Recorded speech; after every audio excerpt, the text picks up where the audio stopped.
खूबसूरत मुशायरे की निज़ामत, आलमी शोहरत याफ्ता शख्सियत, दुनिया में जहाँ कहीं उर्दू लिखी पढ़ी बोली और समझी जाती है वहाँ के सामीन के ज़हन दिल पर हुकूमत करने वाली शख्सियत, आज के इस मुशायरे के निज़ामत करने वाली शख्सियत, इस शेर से मैं उन्हें आवाज़ दे रहा हूँ कि मैं उसे झूठ बताता हूँ वो सच मानता है। इसका मतलब है कि अंदर से मुझे जानता है। आइए, जिसे आप अंदर से जानते हैं, हालात को जो समझता है और कागज़ पर लफ्ज़ों के वसीले से उतार देता है, उस शख्सियत का नाम जनाब डॉक्टर कलीम कैसर। सारी दुनिया में उनका नाम मोहब्बत करने वालों की हिमायत मैं भी करता था।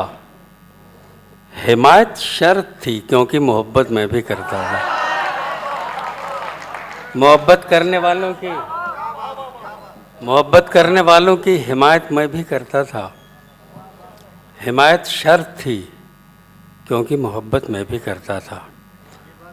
हिमायत शर्त थी क्योंकि मोहब्बत मैं भी करता था। शेर सुने हर्षवर्धन भाई के चाहतों की ज़रा सी दस्तक पर दिल का दरवाज़ा खोल सकता है। चाहतों की ज़रा सी दस्तक पर दिल का दरवाज़ा खोल सकता है। इश्क ऐसी ज़बान है प्यारे जिसको गूंगा भी बोल सकता है। चाहतों की ज़रा सी दस्तक पर दिल का दरवाज़ा खोल सकता है। इश्क ऐसी ज़बान है प्यारे जिसको गूंगा भी बोल सकता है। ये भी चार मिसरे सुने और इस वक्त पढ़ना भी मुनासिब समझता हूँ कि निराली शान से उठें, मिसाली शान से उठें, लिए होंठों पे अपने एक नई मुस्कान से उठें। मेरे मालिक मेरे साईं बस इतनी सी तमन्ना है, मरे हिंदुस्तान में और हिंदुस्तान से उठें। मेरे मालिक मेरे साईं बस इतनी सी तमन्ना है, मरे हिंदुस्तान में और हिंदुस्तान से उठें। मरे हिंदुस्तान में। एक गज़ल के 2-3 शेर रिजवान भाई फिर कभी पढ़ देंगे वो वाली? अच्छा रिजवान भाई, बहुत पुरानी गज़ल, अब इस गज़ल से अंदाज़ा लगा लीजिए मैं कितना पुराना हूँ। रिजवान भाई जिसकी तरफ फरमाइश कर रहे हैं वो नए नए एसपी ये थे और आगरा में ग़ालिबन, वहाँ से मैंने गज़ल शुरू की थी। क्या कहा आपने उंगलियां जल गई, क्या कहा आपने, क्या कहा आपने उंगलियां जल गई, क्या कहा आपने उंगलियां जल गई।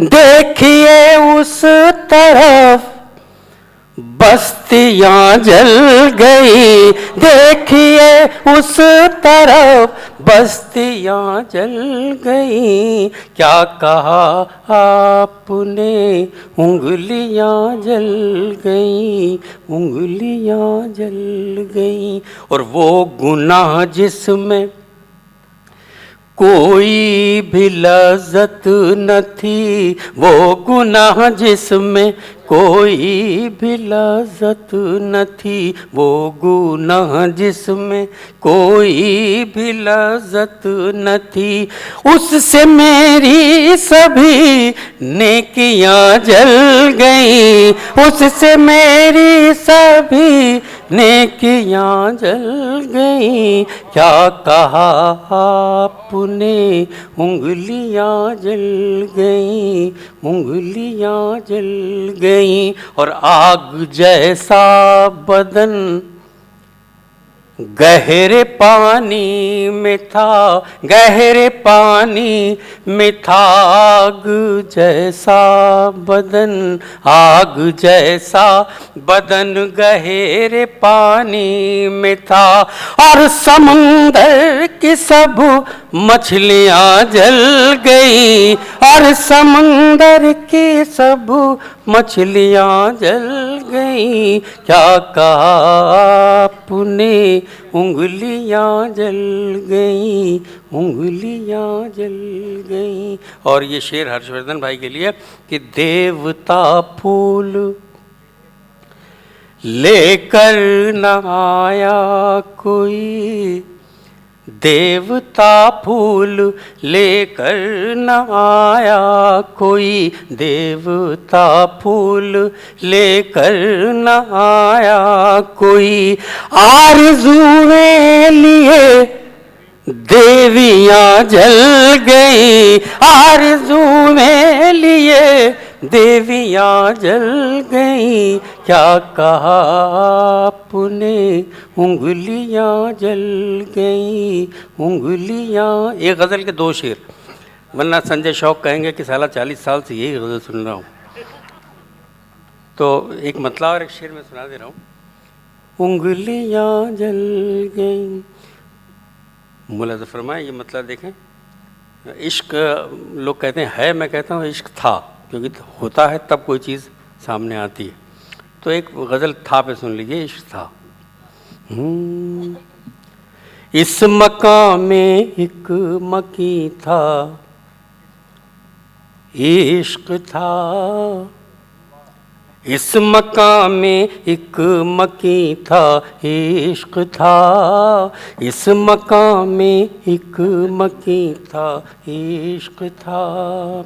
इस मकाम में एक मकी था, इश्क था। जब यहाँ कुछ भी नहीं था, इश्क था। जब यहाँ कुछ भी नहीं था, इश्क था। इस मकाम में एक मकी था, इश्क था। तुझ पे मर जाने को दिल करने लगा, तुझ पे मर जाने को दिल करने लगा। तुझ पे मर जाने को दिल करने लगा। तू मेरा कोई नहीं था, इश्क था। तू मेरा कोई नहीं था, इश्क था।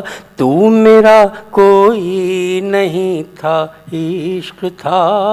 सब जवानों में जवां था हुस्न और, सब जवानों में जवां था हुस्न और, सब हसीनों में हसी था, इश्क था। सब हसीनों में हसी था, इश्क था। जब यहाँ कुछ भी नहीं था, इश्क था। 13-14 शेर हैं, आखिरी शेर सुना रहा हूँ। जब यहाँ कुछ भी नहीं था, इश्क था। वासिफ भाई, 2 सिरे होकर भी दोनों एक थे, 2 सिरे होकर भी दोनों एक थे। 2 सिरे होकर भी दोनों एक थे। 2 सिरे होकर भी दोनों एक थे। 2 सिरे होकर भी दोनों एक थे। तू कहीं था मैं कहीं था, इश्क था। तू कहीं था मैं कहीं था, इश्क था। तू कहीं था मैं कहीं था, इश्क था। जब यहाँ कुछ भी नहीं था, इश्क था। बहुत शुक्रिया हजरत। शायरी का सफ़र बहुत लंबा है, वक्त बहुत कम है। अगर ये हमें आज निस्फ रात मिल जाती तो शायद हम जी भर के सुना सकते। शायरी का सफ़र शुरू हुआ था और तारीख़ का एक हिस्सा बना। सिराज औरंगाबादी की गज़ल की ख़बर तहय्युर इश्क सुन, न जुनू रहा न परी रही, न तो तू रहा न तो मैं रहा, जो रही सो बेखबरी रही। चली सब समत गैब से क्या हवा कि चमन सुरूर का जल गया, मगर एक शाख निहाल गम जिसे दिल कहें सो हरी रही। ये शाख निहाल गम को हरी रखने के लिए एक से लेकर और आखिर तक यानी 19वां शायर तक सब ने अपने अपने तरीक़े से शाख गम को हरी रखने की कोशिश की। साहिब सद्र